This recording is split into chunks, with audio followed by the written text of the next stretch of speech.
Bonjour à tous, bonjour à ceux aussi qui nous regardent de loin. Je pense que vous savez quel texte on va lire aujourd'hui. Est-ce qu'on sera encore dans les Thessaloniciens? Non, on a fini la semaine dernière. On a fini la première, maintenant on passe à la deuxième lettre. Alors je ne sais pas si vous connaissez ce jeu qu'on trouve parfois dans les journaux, ça s'appelle le jeu des 7 différences. On a 2 images, et l'une est légèrement différente de l'autre. On doit par observation trouver quelles sont les différences entre les deux. C'est un jeu auquel je jouais quand j'étais jeune, mais je me suis aperçu dans le journal de l'EHPAD de mes parents qu'ils jouaient encore à ce jeu-là. Et ce matin, c'est vous qui allez jouer un peu à ce jeu-là. Un peu. Parce qu'on va comparer un peu les deux lettres, celle de 1 Thessalonicien et celle de 2 Thessaloniciens.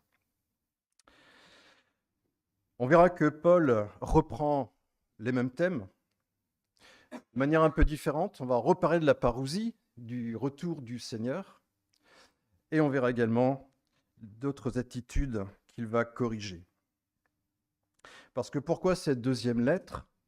Parce qu'entre-temps, il n'y a pas eu beaucoup de temps, je pense plusieurs mois, pas plus, entre les deux lettres. Et Paul va corriger certaines pensées qu'ont eues des chrétiens de Thessaloniciens, parce qu'ils ont mal compris la parousie. En tout cas, ils ont été un peu trop dans l'excès de l'attente du retour de Christ. On en reparlera bientôt. En tout cas, dans ce premier chapitre, puisque c'est celui qu'on va lire aujourd'hui, nous verrons d'abord action de grâce de la part de Paul. Nous verrons aussi encore des encouragements, et je pense que ça nous fera du bien. Mais on parlera, et ça c'est le centre de ce chapitre, du juste jugement de Dieu. À la fois pour les croyants, mais aussi pour les non-croyants. Et ce chapitre se terminera par une intercession de Paul pour les Thessaloniciens, afin qu'ils soient persévérants dans les épreuves qu'ils subissent. Le chapitre 2, que vous verrez dans 15 jours, parleront encore plus précisément de certains événements qui auront lieu avant le retour de Christ. Et le chapitre 3 nous parlera de la discipline du croyant. Mais ça, je laisserai ça à Aurélien qui le fera dans quelques semaines. Alors je vous invite à lire ce premier chapitre dans la deuxième lettre aux Thessaloniciens. Donc Thessaloniciens, c'est vers la fin de votre Bible, c'est juste avant l'épître à Timothée. Je le lirai dans la version du Semeur.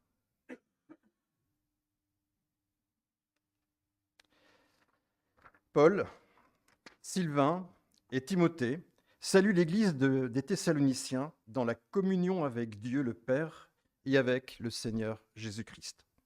Que la grâce et la paix vous soient accordées par Dieu, notre Père, par le Seigneur Jésus-Christ. Nous devons toujours remercier Dieu à votre sujet, frères. Il est juste que nous le fassions. En effet, votre foi fait de magnifiques progrès, et en chacun de vous, l'amour que vous portez les uns aux autres ne cesse d'augmenter. Aussi exprimons-nous dans les églises de Dieu notre fierté en ce qui vous concerne, à cause de votre persévérance et de votre foi au milieu de toutes les persécutions et de toutes les détresses que vous endurez. Ici se laisse voir le juste jugement de Dieu, qui désire vous trouver digne de son royaume pour lequel vous souffrez. En effet, il est juste aux yeux de Dieu de rendre la souffrance à ceux qui vous font souffrir, et de vous accorder à vous qui souffrez du repos avec nous. Cela se produira lorsque le Seigneur Jésus apparaîtra du haut du ciel avec ses anges puissants et dans une flamme.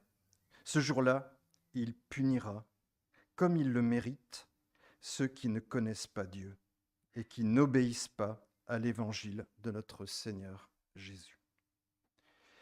Ils auront pour châtiment une ruine éternelle, loin de la présence du Seigneur et de sa puissance glorieuse, lorsqu'il viendra pour être, en ce jour-là, honoré dans la personne de ceux qui lui appartiennent et admiré dans la personne de tous les croyants. Et vous aussi, vous en ferez partie, puisque vous avez cru au message que nous vous avons annoncé. C'est pourquoi nous prions continuellement notre Dieu pour vous, qu'il vous trouve digne de l'appel qu'il vous a adressé, et que par sa puissance, il fasse aboutir tous vos désirs de faire le bien et rende parfaite l'œuvre que votre foi vous fait entreprendre. Ainsi, le Seigneur Jésus sera honoré en vous et vous serez honorés en lui. Ce sera là un effet de la grâce de notre Dieu et Seigneur Jésus-Christ. Voilà le premier chapitre. Alors, au jeu des différences et des ressemblances, dès le premier verset, on voit une grande ressemblance puisqu'il salue les Thessaloniciens de la même façon, avec les mêmes mots que dans la première lettre. Il rappelle que cette communauté est fondée en Dieu et en Jésus-Christ. Et si ces mots sont relativement courts, enfin l'expression est courte et sobre, c'est parce que chaque mot est lourd de sens. En effet, quand on dit « notre Père », ça rappelle l'importance de la dimension communautaire. C'est notre Père, à nous, chacun. Et c'est ainsi que Paul s'adresse à l'église de Thessalonique. Il leur rappelle que le Père, notre Créateur, et qu'il a un projet d'amour et d'unité pour ses enfants. Et quand il dit le Seigneur Jésus-Christ, pour les Thessaloniciens, ça résonne de manière particulière parce qu'ils sont dans une époque où ils sont sous la domination romaine et l'empereur romain se fait passer pour un dieu. Et oser annoncer, oser proclamer que Jésus-Christ est Seigneur, c'est un acte courageux et même dangereux qui les expose au martyre. Quel courage pour ces premiers chrétiens. Au verset 2, que la grâce et la paix vous soient données de la part de Dieu notre Père et du Seigneur Jésus-Christ. Et la première différence. Dans la première épître, il s'est arrêté à que la grâce et la paix vous soient données. Et là, il rajoute de la part de notre Père et du Seigneur Jésus-Christ. C'est légèrement différent parce que les Thessaloniciens sont encore dans les épreuves, encore dans les persécutions. Et là, il insiste pour leur dire que celui qui leur donne grâce et paix, et ils en ont besoin, il s'agit bien de Dieu, leur Père, et de Christ, leur Seigneur. Il rappelle par là le plan parfait du salut promis en Jésus-Christ. Et c'est pareil pour nous aussi.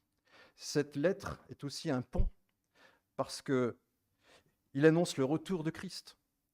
Donc ce qui va s'appliquer aux Thessaloniciens s'applique aussi à nous d'une certaine façon. Alors il rappelle que nous étions tous voués à une mort éternelle, mais Dieu le Père a envoyé Jésus-Christ, son Fils, pour que par sa vie exemplaire, sans péché, par sa mort sur la croix et par sa résurrection, nous ayons la vie éternelle. Il rappelle que c'est une grâce imméritée qui nous est accordée. Et ce salut, par la foi en Jésus-Christ, nous donne la paix. Et cette paix est nourrie par l'assurance de la vie éternelle, dont nous jouissons dès maintenant. Cette paix est garantie par la protection de Dieu et par la puissance du Fils. Cette paix et cette grâce permettent aux Thessaloniciens de tenir bon à travers leurs épreuves et leurs persécutions. Au verset 3, il est dit, frères et sœurs, nous devons constamment dire à Dieu toute notre reconnaissance à votre sujet. Et cela est juste, parce que votre foi fait de grands progrès et que l'amour mutuel que vous vous portez les uns aux autres augmente de plus en plus. Dans certaines versions, il y a marqué « Je suis obligé de rendre grâce pour vous ». Il ne peut pas faire autrement en voyant les progrès des Thessaloniciens. Les Thessaloniciens obéissent à l'Évangile. Et souvenez-vous de ce commandement le plus grand que Jésus nous partage et nous ordonne. Il dit « Je vous donne un commandement nouveau. Aimez-vous les uns les autres comme je vous ai aimé, vous aussi. Aimez-vous les uns les autres.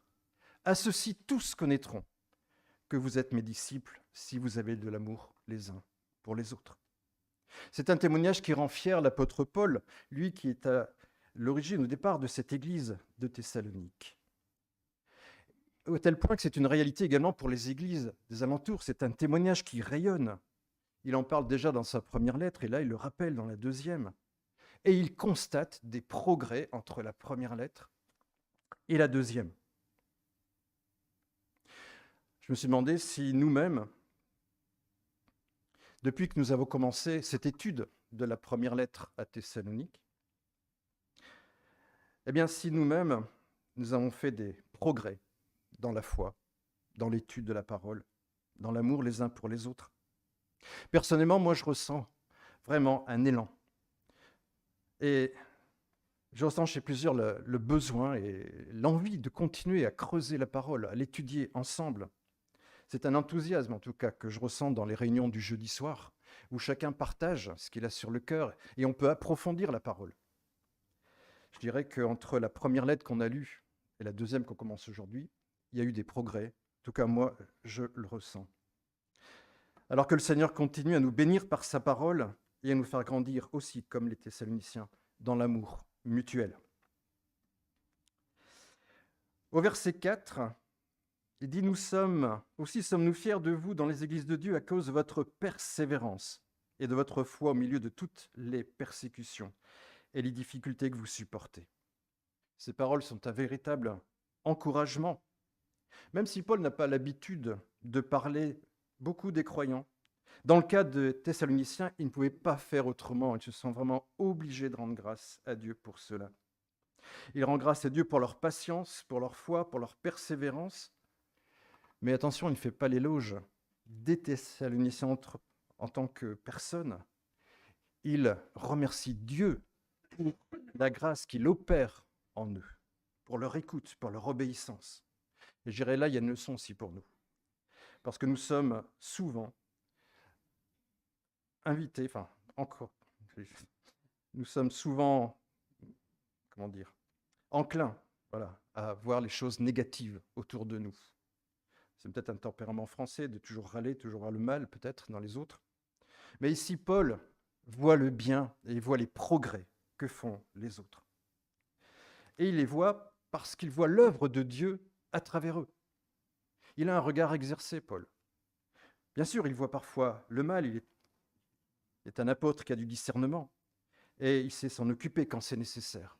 Mais il ne recherche pas les points négatifs. Il recherche la grâce de Dieu à travers les uns les autres. Au verset 5, il dit « C'est une preuve du juste jugement de Dieu, pour que vous soyez trouvés dignes du royaume de Dieu, pour lequel vous souffrez aussi. »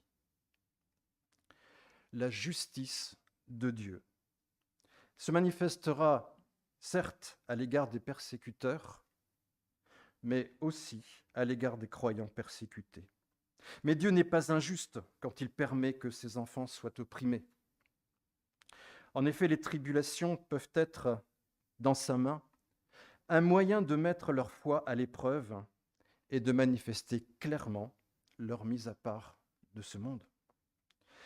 N'oublions pas que Dieu est au contrôle de tout ce qui se passe sur terre. Les souffrances dont il est question au verset 5, ce ne sont pas celles en conséquence de notre infidélité. Et Dieu, ce n'est pas cette discipline-là qu'il exerce ici. Mais les difficultés, ce sont celles que subissent les Thessaloniciens associés à Christ, qui lui-même a été rejeté. Ce sont ces souffrances-là aussi que Pierre mentionne dans ses lettres, dans ses épîtres, quand il dit « L'épreuve de votre foi, plus précieuse que l'or périssable, qui cependant est éprouvé par le feu, et pour résultat la louange, la gloire et l'honneur lorsque Christ apparaîtra. Alors ces épreuves, on en a un peu parlé un jeudi soir, elles sont difficiles parfois à discerner, à voir, à comprendre, mais on peut distinguer d'abord l'isolement ou le rejet par l'indifférence. Quand on parle du Seigneur, c'est ce qui peut se passer quand on témoigne de l'Évangile. Plus difficilement, on peut être l'objet de moqueries, voire d'opposition. Et j'irai plus gravement encore, on peut être l'objet de haine, de violence et de persécution. En France, nous avons encore le privilège d'être libres de nous réunir pour adorer notre Dieu et pouvoir annoncer l'Évangile autour de nous. Mais nous sentons monter les contraintes et c'est devenu de plus en plus difficile de parler de Jésus autour de nous parce qu'il y a aussi une mauvaise compréhension de la laïcité. Nos amis de l'association Les Gédéons, qui distribuent des évangiles aux portes des lycées, des hôpitaux, dans les hôtels, nous donnent souvent des témoignages de joie parce que certains acceptent avec beaucoup d'enthousiasme les évangiles qu'on leur donne, mais ils sentent aussi l'opposition monter, toujours à cause de cette laïcité mal comprise. L'organisme Portes Ouvertes relate régulièrement le témoignage de frères et de sœurs qui sont persécutés pour leur foi. Dans certains pays totalitaires, c'est effroyable. Et Portes Ouvertes nous invite souvent à prier pour les uns ou les autres. Alors le juste jugement de Dieu pour les chrétiens, eh bien, c'est de donner la délivrance et le repos à ceux qui auront souffert pour le royaume de Dieu. C'est ce qui est écrit et c'est ce que nous allons dire. Le juste jugement de Dieu, c'est de donner du repos. Mais les persécuteurs, ceux qui n'obéissent pas à l'Évangile, pour eux, ce sera le début de souffrances terribles. C'est ce que nous voyons au verset 6, 7. Des versets difficiles qui nous posent question. Quand il est dit au verset 6, en effet, il est juste aux yeux de Dieu de rendre la souffrance à ceux qui font souffrir. Dieu rend la souffrance. Et de vous donner à vous qui souffrez du repos pour nous, avec nous, lorsque le Seigneur Jésus apparaîtra avec les anges de sa puissance. Les versets donc 6 et 7 sont très clairs. Il est juste aux yeux de Dieu de rendre la souffrance à ceux qui vous ont fait souffrir. Alors attention, il n'est pas question de nous venger nous-mêmes au nom de Dieu. C'est Dieu qui va s'en charger. Vous connaissez tous ces versets de l'Épître aux Romains au chapitre 12, et je vous invite à ouvrir votre Bible dans l'Épître aux Romains, c'est juste après les Actes. Au chapitre 12,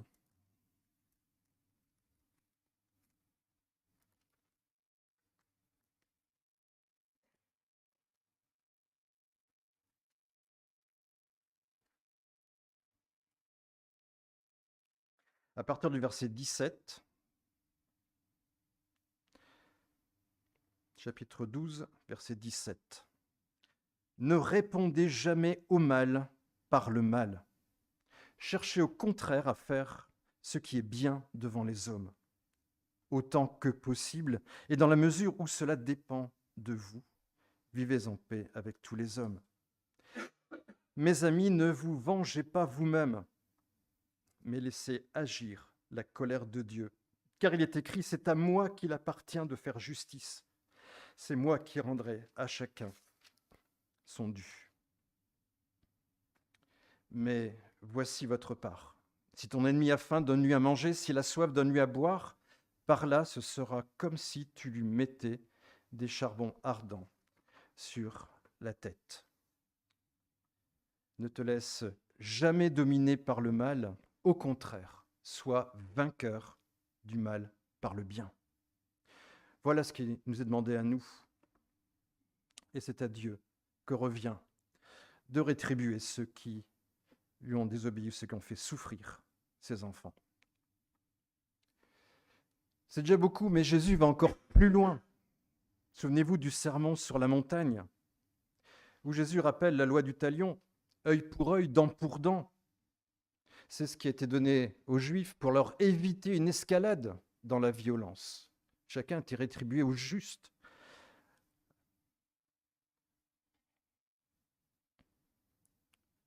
Jésus nous dit dans Matthieu 5, « Vous avez appris, tu aimeras ton prochain et tu détesteras ton ennemi. Mais moi je vous dis, aimez vos ennemis, bénissez ceux qui vous maudissent, faites du bien à ceux qui vous détestent et priez pour ceux qui vous maltraitent et qui vous persécutent. » Parole de Jésus. C'est à Dieu qu'appartient la rétribution. Aujourd'hui, c'est encore le temps de la patience de Dieu. Mais ce temps de la patience aura un terme. Un jour, il dira « Stop, c'est terminé ». Chacun sera rétribué selon ses œuvres. Et dans la lettre aux Hébreux, il est dit « C'est terrible de tomber entre les mains du Dieu vivant ». Dieu n'est pas indifférent à notre souffrance. Le verset 7, et on le redit encore, il dit qu'il est juste aux yeux de Dieu de donner à vous qui êtes affligés du repos avec nous, lorsque le Seigneur apparaîtra avec ses anges de puissance. Ce lieu de repos, c'est le paradis. Là, il n'y aura plus de pleurs, plus de deuil, plus de larmes, plus de souffrance. Mais le plus important, c'est que nous serons dans la présence de Dieu et qu'il n'y aura plus d'obstacle à notre communion avec lui. Nous en avons une belle description dans le livre de l'Apocalypse, dans les versets 3 et 4 du chapitre 21. Je vais le lire pour vous. « J'entendis du trône une voix forte qui disait « Voici le tabernacle de Dieu avec les hommes. Il habitera avec eux. Il sera son peuple et Dieu lui-même sera avec eux. Il essuiera toute larme de leurs yeux et la mort ne sera plus. Et il n'y aura plus ni deuil, ni cri de douleur, car les premières choses auront disparu. » Quelle merveilleuse espérance nous donne ici la parole de Dieu. Au verset 8, nous lisons qu'il reviendra au milieu d'une flamme de feu pour punir ceux qui ne connaissent pas Dieu et ceux qui n'obéissent pas à l'évangile de notre Seigneur Jésus-Christ. C'est encore des versets terribles. La punition de Dieu pour ceux qui ne connaissent pas et qui n'obéissent pas à l'évangile. Oui, ces versets sont terribles. Ils sont vraiment politiquement incorrects. Parler de punition dans un monde relativiste comme le nôtre où chacun se fait sa propre loi, ça veut dire quoi être puni? Mais c'est encore là la juste justice de Dieu qui s'exprime. Lorsque le Seigneur Jésus était sur la terre, les hommes ont entendu ces paroles de grâce et de miséricorde qui sortaient de sa bouche. Puis le monde l'a vu mourir sur la croix sans qu'il n'exprime aucune parole de vengeance et de rétribution. Au contraire, on a pu l'entendre dire sur la croix, « Père, pardonne-leur, car ils ne savent pas ce qu'ils font. » Mais quand viendra le jour du Seigneur, il sera un juge inflexible, de la bouche duquel sortira l'épée du jugement et de la vengeance. C'est ce qu'on lira dans le chapitre 2 de la lettre aux Thessaloniciens. Alors on peut se demander comment il est possible que Dieu amène en jugement des gens qui n'ont jamais entendu parler de lui, auxquels l'évangile n'a jamais été annoncé. La Bible ne laisse pas sans réponse. C'est dans Romains qu'on va trouver ces réponses. Et je vous invite encore à revenir dans Romains au chapitre 1 cette fois-ci. Romains chapitre 1, versets 19 et 20.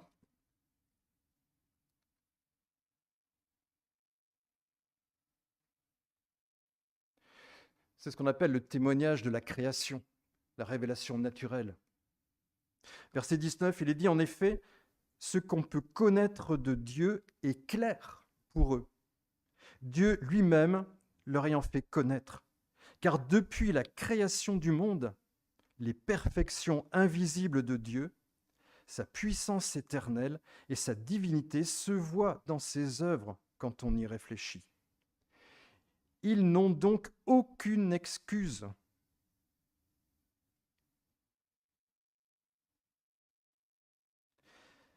Et un peu plus loin, au chapitre 2, verset 14 du chapitre 2, c'est ce qu'on appelle le témoignage de la conscience, et ça, c'est donné à chacun. Des yeux pour voir la création, une intelligence pour essayer de la comprendre, de voir les merveilles de Dieu, mais aussi une conscience qui agit à l'intérieur de nous. Verset 14 de Romains 2. En effet, lorsque les païens qui n'ont pas la loi de Moïse accomplissent naturellement ce que demande cette loi, ils se tiennent lieu de loi à eux-mêmes, alors qu'ils n'ont pas la loi. Ils démontrent par leur comportement que les œuvres demandées par la loi sont inscrites dans leur cœur.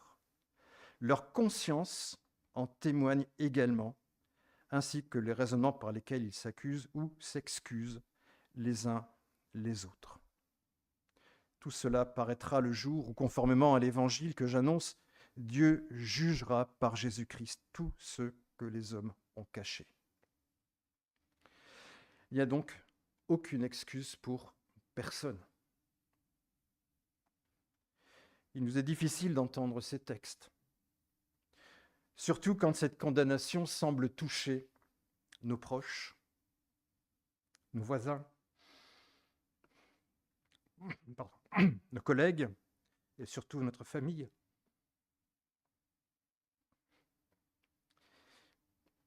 En particulier nos enfants.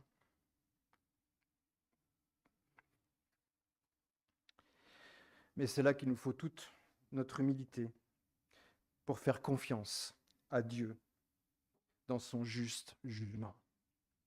Il connaît les secrets des cœurs.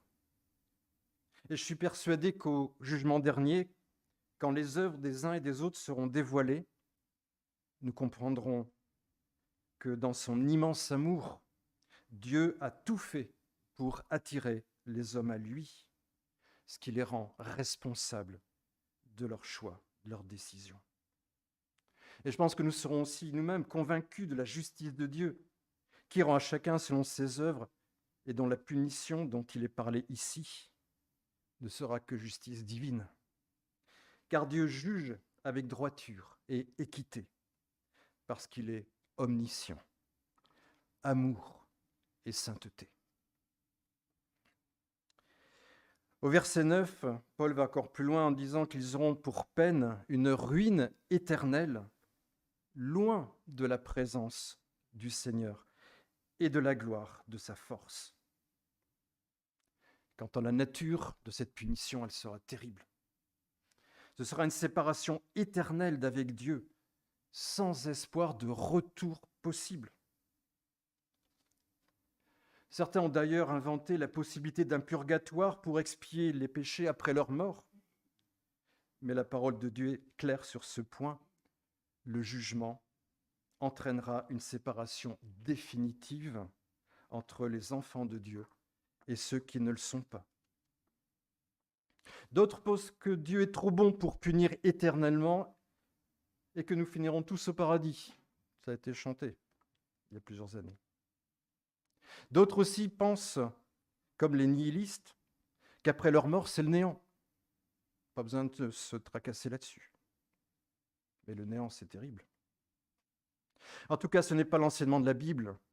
L'enfer existe. Et c'est bien la destination de ceux qui n'auront pas obéi à l'évangile de notre Seigneur Jésus-Christ. Verset 10. Lorsqu'il viendra ce jour-là, pour être célébré parmi les saints et admiré parmi tous ceux qui auront cru. Or, vous avez cru à notre témoignage.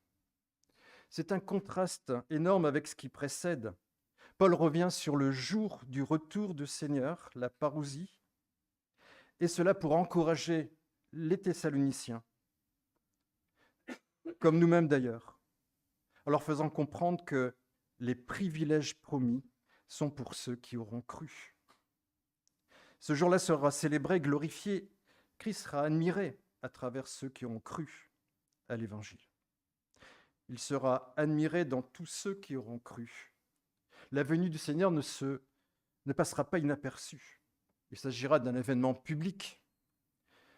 Nous pouvons imaginer la surprise de ceux qui verront ce retour et qui n'auront pas cru, qui verront les effets de la grâce de Dieu dans les hommes tels que nous. Le temps des souffrances et des persécutions sera définitivement passé au retour de Christ. N'oublions pas que ce texte-là est écrit dans deux perspectives. Le futur, où se réalisera ce retour de Christ, ce retour en gloire, mais aussi dès aujourd'hui dans le présent. Il le dit bien aux Thessaloniciens, vous avez cru. C'est du présent pour eux. Et pour nous aussi, nous jouissons de cette grâce d'être sauvés et de jouir dès à présent de cette espérance, de cet amour et de la certitude que nous serons réunis avec lui bientôt.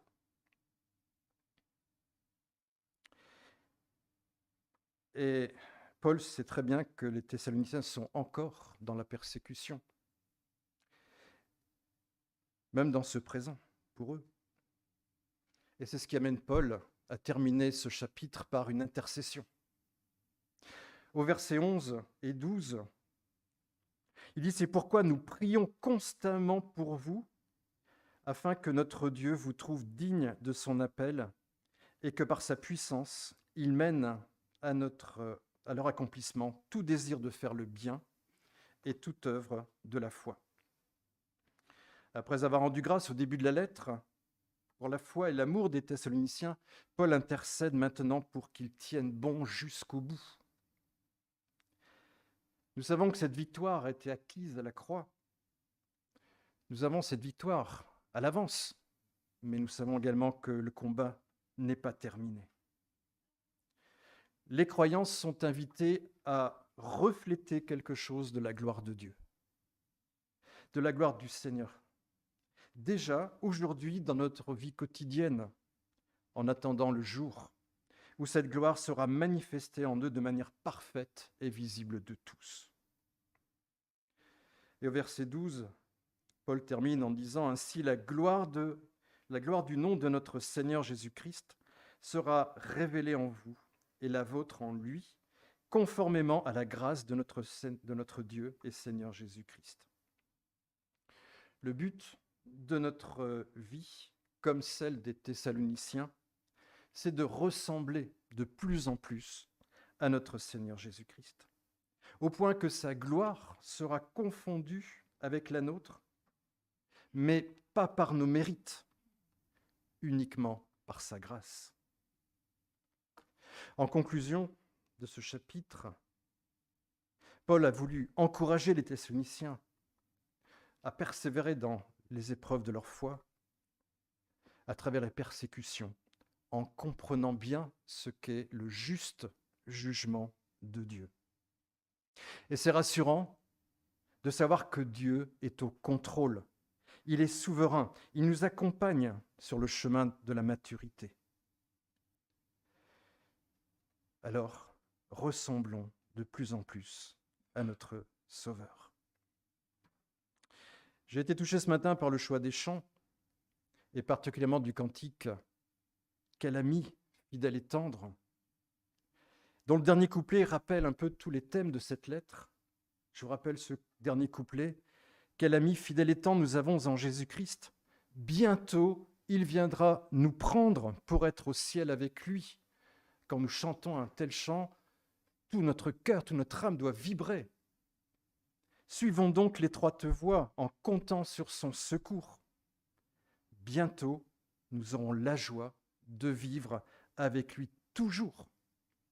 Quand on chante ces paroles, Ça nous prend en tripe. Oui, bientôt il viendra nous prendre, et on peut crier avec bien d'autres, Maranatha, viens, Seigneur, viens. Dieu ne veut pas que nous soyons dans l'ignorance des temps de la fin. Il en a dévoilé une partie dans la première lettre aux Thessaloniciens, il en a dévoilé un peu aujourd'hui. Il en dévoilera encore plus dans le deuxième chapitre. Et alors je vous dis rendez-vous dans 15 jours pour connaître la suite de ce qui nous attend avant le retour de Christ. En attendant, eh bien, on vous attend jeudi soir pour approfondir un peu plus encore ce passage, pour partager ce que le Seigneur a mis sur votre cœur dans cette compréhension de ce chapitre. Je vous dis à jeudi et à Dieu soit la gloire. Amen.